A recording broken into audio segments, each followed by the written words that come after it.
so this is Geology Review Part 2. Now, let's go through this, and we're not going to spend a whole lot of time on this first sheet, just because it kind of comes down to two graphs, and it's asking you a lot of questions about those graphs. And the main thing is I just want to make sure that you know how to read the graph and what things you should be looking for so that you can be successful in the test. So let me zoom in a little bit so that you can see it better. And so if you look at this first one, and it's like, what is the elevation of each of the following points? And so I'll zoom in a little bit more, and you'll see the points, and then you need to figure out what the elevation is. Well, I guess I need to zoom in some more so we can see the elevation. There we go.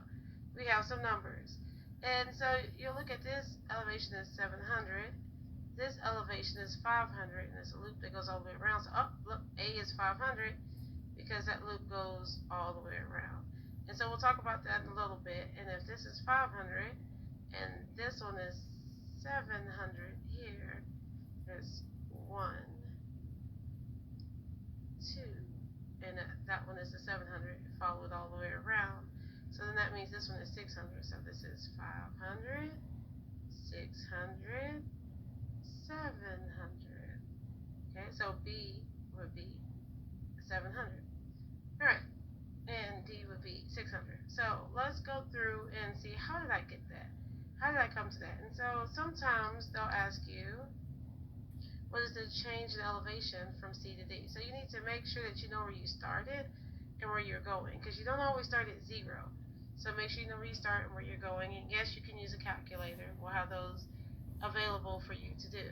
And then the question asks, which is the gentle slope, which is the more steep slope. So at this point, you should know that when the contour lines are more spread out, it's a more gentle, gradual slope. And when the contour lines are closer together, then it's a more steep slope. And so this question is asking, which direction does Fish Creek flow?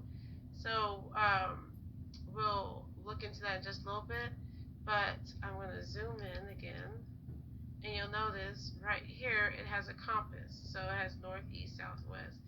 And so when you're looking at Fish Creek is actually coming from the west. Okay, sort of kind of northwest. It's kind of going from northwest to east, but you can say west to east. Now, we'll figure out how I know that and how I'm able to figure that out in just a little bit. And then again, it asks what's the more gentle slope, what's the steepest slope, and what's the change in elevation. So let's look at what we need to know. Pay attention to the peaks and slopes. So I'm going to minimize this again. When you're paying attention to the peaks and slopes, it will help you if you look at the peaks. So for instance, there's 2 peaks here, 2 peaks, but there's only 1 peak here. So you know that there's no way that this could go to that. So make sure that you're paying attention to that. And then look at how gradual the slopes are. So this is a gradual slope. So it's going to have contour lines more spread out, and then here's a steep slope. So it's going to have contour lines that are closer to each other. And one more thing, if you look at these 2 separate peaks, but they're still connected there in the middle, so there will always be one large contour loop all the way around it. But if these were 2 entirely separate islands or mountains that were not connected at all by any adjoining land, then it would not share any contour loops at all. So they would be closed circles, and this would be a closed circle side by side.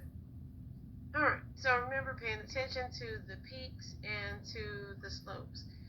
This is the profile view of this mountain, snow-capped mountain, and this is the aerial view, which you're looking from the air. And notice how the contour lines take the shape of the mountain. So you look at the mountain, it goes in and out, in and out, in and out, and those contour lines are taking the shape of the mountain. Pretty cool. So if you'll notice, there's a peak there and a peak there, and you'll see a little peak and a little peak right there, and going through it. And again, look at the contour lines and the slope. So I'm going to zoom in so you can see this one. So looking at this, you have, is explaining to you the difference in slope. So this is a gentle slope, and this right here at point A on this side would be a gentle slope. Look how far apart they are. This is the gentle slope. It's easier to walk up this side or ride your bike up this side or push your younger brother or sister in a stroller up this side. But it'd be very dangerous to try to ride your bike or push a younger sibling up in a stroller up this slope. So, you know, you might need like mountain climbing gear in order to do that. And whenever it's a steeper slope, you'll notice how the lines are closer to each other. The values are still the same, but since it changes from one to the next so fast, and it doesn't like go up slowly, the lines are closer together. So it shows you how quickly it happens. Okay. So this is the steep slope side, this is the gentle slope or gradual slope. Contour lines are in a closed loop. So I'm going to minimize, I'm going to zoom out so that therefore you can kind of see this. Here's the profile view, here's the aerial view that we're looking at. And notice how there's a closed loop of 600, there's a closed loop of 550, but when you get to 400, look, it's and disappears, and then comes back in, and disappears, and we don't see it again, so it comes back around here. But it's not that the line is not there. It's not that the land just breaks off and it just falls off and disappears into Never Land. The picture is zoomed in. So when it's zoomed in, you can't see everything. It's just like when you're on your phone or you're on the device and you zoom into a picture and you can't see all the other stuff that was around it. But when you zoom out, you can see more of the image. And so know that all loops are closed around the landmass. And it takes the shape of the particular landmass. Now, when you see this, that means that it's going down. So you see that 400 is here, but then 350 is on the inside, which means it's going down. So it could be a lake or something right there. But normally that doesn't show up on the test. All right, the next thing, sea level is 0. So on your contour lines and intervals, sea level is 0. So I tried to pick a picture that had blue so that you can understand that that was the water, but not every single contour map that you're looking at starts at 0. So you have to pay attention to what you're looking at. But if it has water surrounding it, then you know that this line is 0. Or if you're trying to figure out where the ocean is, then you know it's at 0 on the map. And again, where it's more gentle, then you'll see the lines are more spread apart. Where the side is more steep, you'll see that the lines are closer to each other. Number the contour intervals. So if you're a little confused about what it's counting by, like a lot of times it'll tell you on the test or next to the picture that the contour interval is 10 or contour interval is 20. But if it doesn't, you look at the dark lines that you were given. So this one is 500. The next one is 600. So you go 1, 2, 3, 4, 5. There's 5 lines between 500 and 600. 600 minus 500 is 100. You can use a calculator. 100 divided by 5 is 20. So that means that each line is counting by 20, just like when we're reading graduated cylinder. And I go here and I say, okay, 500, 520, 540, 560, 580, 600. Yay! So I know it's right. So the contour interval is 20 feet. And then I can go from there. Now, notice you can't see the whole loop because it's zoomed in.